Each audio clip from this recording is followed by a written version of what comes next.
Would you believe me if I told you you could have a McDonald's McGriddle for breakfast that's high in protein, about 240 calories, and takes you 5 minutes to throw together?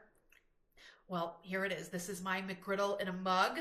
A regular McGriddle, something like 550 calories. No, we can do better. And this tastes exactly the same. There's no denying it. This tastes exactly the same.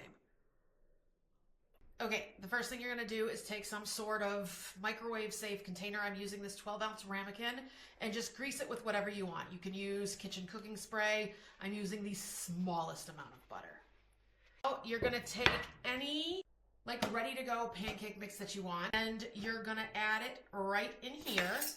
Now you're just gonna add a little bit of water. Now just mix that together. Microwave for like 30 seconds. After 30 seconds, you have a fully cooked pancake base. I'm gonna take some sugar-free maple syrup, and I'm just gonna pour it all over my pancake layer.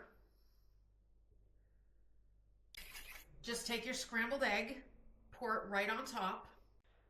Then you're gonna add some pre-cooked breakfast sausage. You can use any kind you want. Back in the day, I would use the links that were frozen. I would literally just cut them into pieces from frozen and throw it in here. And now you're gonna top this with a little bit of cheese. Have some white cheddar. And just for a little bit of good measure, I put a tiny bit of maple syrup on the top. And there you have it. A homemade McDonald's McGriddle for a fraction of the calories. This took me about 5 minutes to throw together.